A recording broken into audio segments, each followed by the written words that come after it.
नमस्कार। आज हम जापान के एक ऐसे गहरे रहस्य को समझने की कोशिश करेंगे जो एक लंबे, सेहतमंद और खुशहाल जीवन का रास्ता दिखाता है। तो चलिए शुरू करते हैं। अच्छा, जरा सोचिए, एक ऐसी जगह के बारे में जहाँ के लोग दुनिया में लगभग सबसे लंबा और सबसे खुशहाल जीवन जीते हैं। सुनने में किसी कहानी जैसा लगता है ना? पर जापान के एक छोटे से द्वीप ओकिनावा में ये कोई कहानी नहीं, बल्कि जीती जागती हकीकत है। सवाल ये है कि आखिर उनका राज क्या है? चलिए इस रहस्य की तह तक चलते हैं और ओकिनावा की इस पहेली को सुलझाते हैं। तो ये जो ओकिनावा है, इसे लोग लंबे जीवन का गांव भी कहते हैं। और क्यों ना कहें, दुनिया में सबसे ज्यादा 100 साल से भी ज्यादा उम्र के लोग यहीं रहते हैं।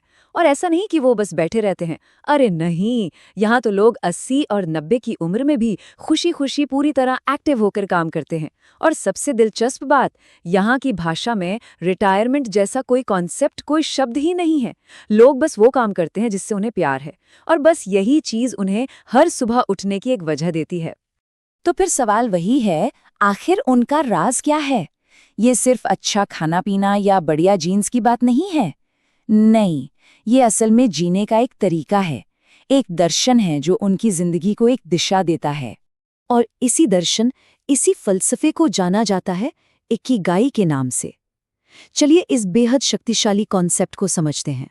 इकिगाई ये एक जापानीज शब्द है जिसका सीधा सा मतलब है होने की वजह, या कह लीजिए सुबह बिस्तर से उठने का कारण।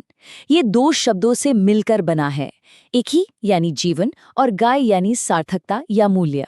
और इसका राज छिपा है 4 बहुत ही बुनियादी सवालों के जवाब में।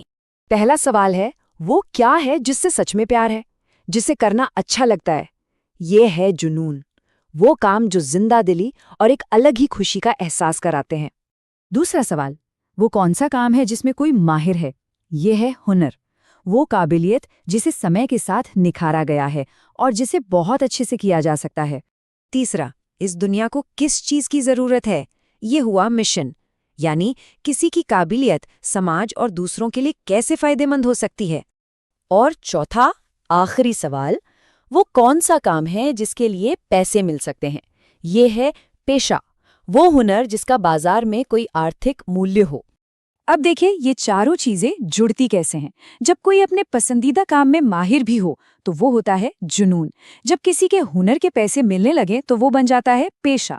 जब कोई उस काम के लिए पैसे कमाए जिसकी दुनिया को जरूरत है तो वो व्यवसाय है। और जब कोई ऐसा काम करे जिससे उसे प्यार है और दुनिया को उसकी जरूरत भी, तो वो है मिशन।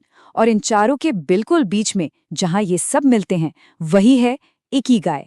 तो इकिगाई के बारे में जानना तो एक बात हो गई, लेकिन इसे अपनी जिंदगी में उतारना, इसे जीना कैसा होता है? ये असल में फ्लो की एक अवस्था में रहने जैसा है। अपने काम में इतना डूब जाना कि बाकी कुछ याद ही न रहे। कभी ऐसा महसूस किया है? जब कोई किसी काम में इतना मगन हो जाए कि उसे समय का, भूख प्यास का, किसी चीज का ख्याल ही न रहे, बस उसी को कहते हैं फ्लो। इकिगाई वाली जिंदगी को कुछ आदतें और भी मजबूत बनाती हैं, जैसे कि हारा हाची बू का नियम, यानी पेट को सिर्फ 80% तक ही भरना, हमेशा थोड़ी सी भूख बाकी रखकर खाना, हर रोज शरीर को थोड़ा हिलाना डुलाना, हल्की फुल्की कसरत करना, अपने मोई मतलब अपने दोस्तों और परिवार के साथ जुड़ाव बनाए रखना, और अपने लिए उस फ्लो की स्थिति को खोजना। देखिए ये दिन रात बस काम करते रहने के बारे में नहीं है, नहीं, ये गहरे फोकस के साथ किए जाने वाले काम के बारे में है। सोचिए उस चित्रकार के बारे में जो कैनवस पर रंग भरते हुए दुनिया भूल जाता है, या स्टूडियो गिबली के हयाओ मियाज़ाकी जो हाथ से ड्रॉ करके फ्लो की अवस्था में पहुंचते थे। बस यही है वो गहरा और केंद्रित काम। लेकिन जिंदगी हमेशा एक जैसी तो नहीं रहती, है ना?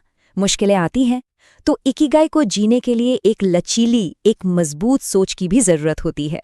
एक बहुत मशहूर जापानी कहावत है, 7 बार गिरो और 8वीं बार उठ खड़े हो जाओ।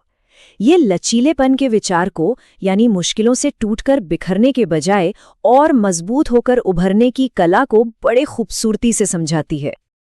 देखिए कुछ चीजें होती हैं जो दबाव पड़ने पर टूट जाती हैं, जैसे शीशा, नाजुक, लेकिन कुछ चीजें दबाव में और भी मजबूत हो जाती हैं, जैसे एक मांसपेशी कसरत से मजबूत होती है। इकिगाई का रास्ता भी हमें एक मांसपेशी की तरह बनाना सिखाता है, जो चुनौतियों से घबराता नहीं बल्कि उनसे सीखकर और मजबूत होता है। इस सोच को वाबी साबी का दर्शन और गहरा बनाता है। ये एक कला है जो चीजों की कमियों में, उनके अधूरेपन में खूबसूरती देखना सिखाती है। जैसे कोई पुराना टूटा हुआ मिट्टी का प्याला भी खूबसूरत हो सकता है। ये हमें जीवन के बदलाव और उसकी खामियों को स्वीकार करना सिखाता है। ये बात हमें विक्टर फ्रैंकल की लोगोथेरेपी की याद दिलाती है। फ्रैंकल, जो नाजी यातना शिविर से जिंदा बचे थे, उनका मानना था कि सबसे मुश्किल, सबसे बुरे हालातों में भी एक इंसान जी सकता है, बस शर्त यह है कि उसके पास जीने का कोई मकसद हो, कोई वजह हो। यही तो इकिगाई की असली ताकत है। तो इस सारी जानकारी का हमारी अपनी जिंदगी में क्या मतलब है? बस यहीं से हर किसी का अपना सफर शुरू होता है।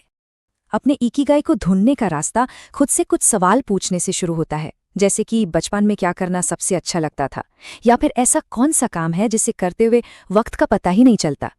अपनी उत्सुकता को जगाने के लिए कुछ नया ट्राई करना चाहिए, अलग अलग चीजें आजमानी चाहिए, और इस दौरान ये देखना चाहिए कि भाई किस काम से वो असली वाली खुशी और कुछ अच्छा करने का एहसास मिलता है।